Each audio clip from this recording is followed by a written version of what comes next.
Hello. I already made it clear that I'm making the 3 legendary hero decks.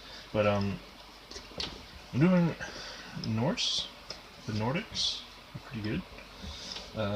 So I guess we'll just start. 3 Valkyrie. Her effect doesn't matter.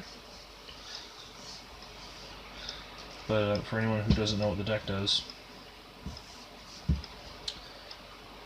if you normal summon, your opponent controls a monster, and you have nothing else on your board, you can banish 2 Nordic monsters, so two monsters from your hand. Summon 2 level 4 tokens, which lets you go into the synchro. We'll explain the synchro later. We got 2 Sartoth. He's just a level 5 tuner. 3 Durg. He's double summon. He's also adorable. 3 Losov. Also adorable. 3 Gulfax. 3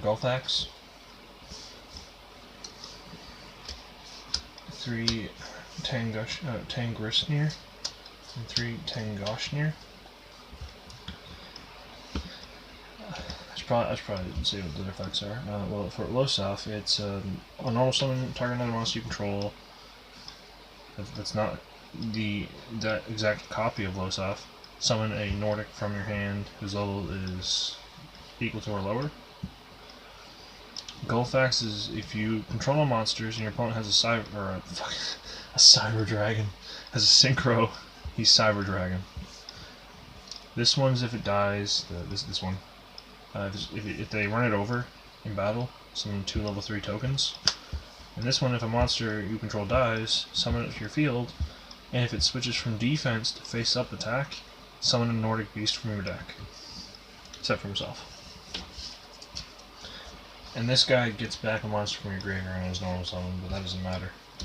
3 Yarm. If it battles level 4 or lower, return it to the hand. None of their effects matter, trust me. Double Chalice, straightforward. Lance, straightforward. Drofner, equip it to a Norse monster. Any monster in the deck gives 800. If this face-up card is destroyed while it's equipped, add a Nord relic from your deck to your hand.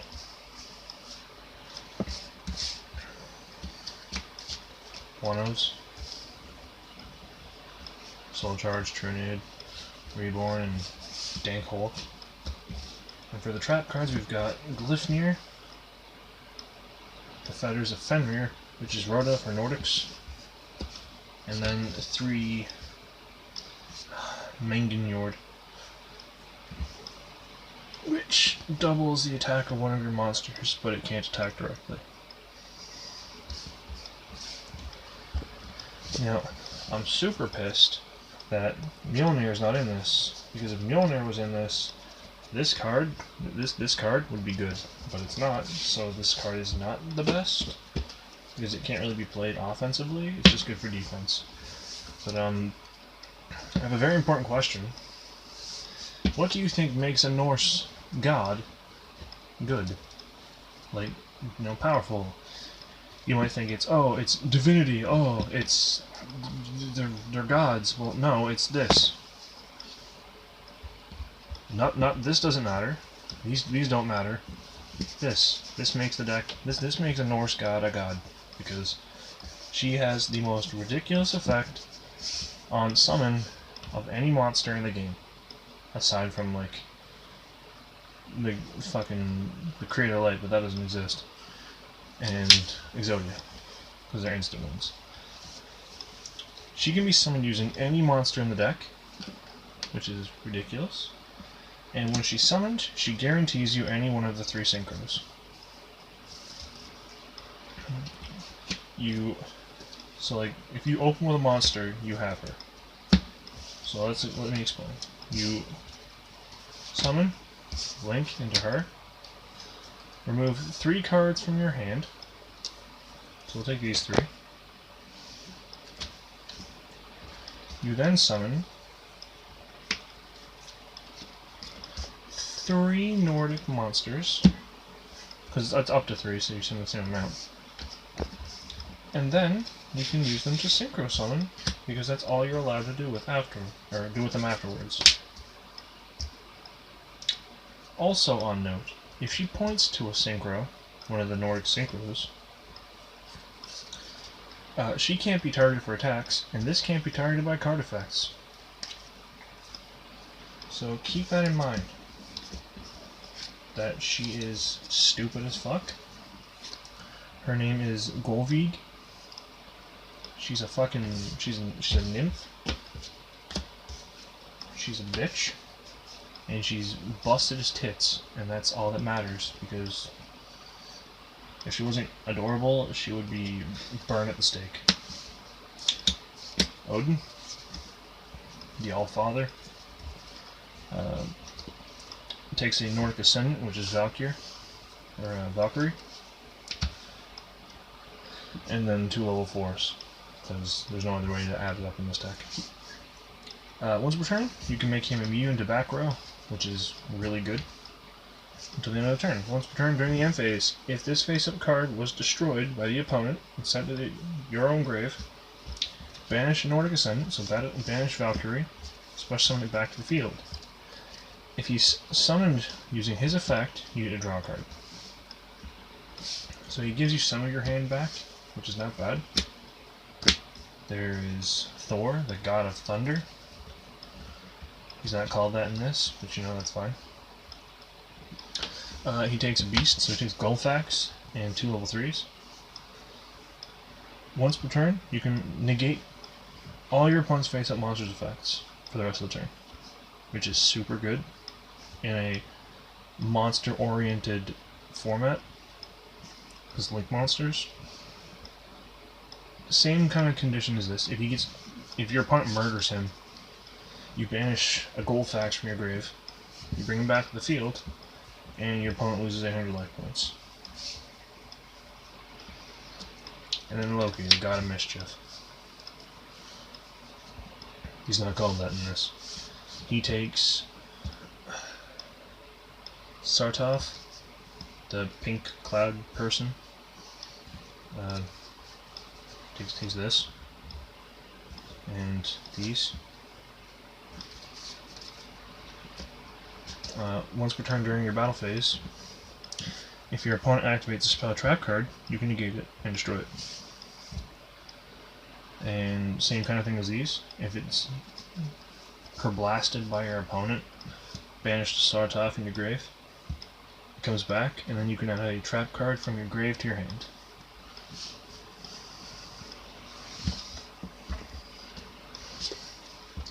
This deck was classified as like what, tier 6 garbage for the longest time, even when it came out, because it was so inconsistent and slow. Because like Valkyrie was the only way to get anything half decent, because Odin was the only real threat aside from Loki. And look at that, you got a synchro. You got any one of your synchros just from this. You go for Thor, you can have 2 Gulfax in your graveyard, if you wanted to. You could even set this like this or this. You could keep one of these, because you had to get rid of one of them. So you just Link, banish any of these. We're gonna banish these 3 because these are all bad. We're gonna go for Odin.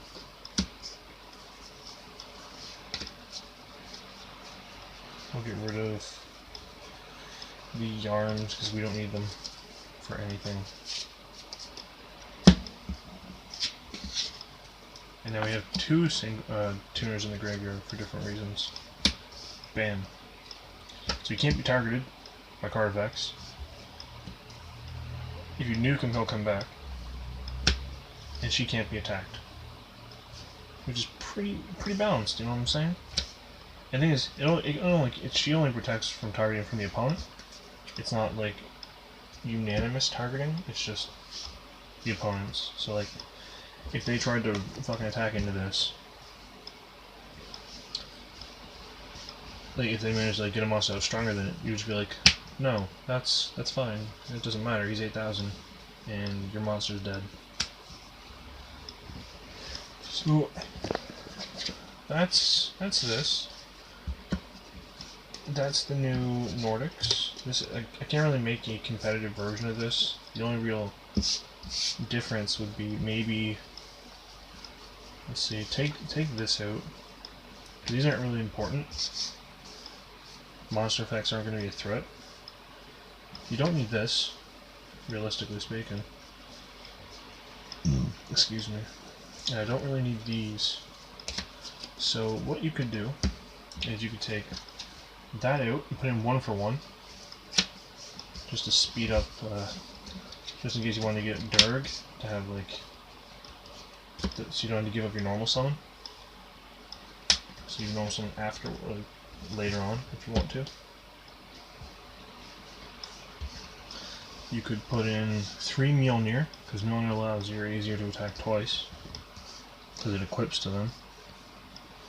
And this could be like any hand trap in the game, literally anything. It doesn't matter. They're all fairly good in their own way. So that's the deck. It's super fun, and like, let's be honest, Durg is adorable.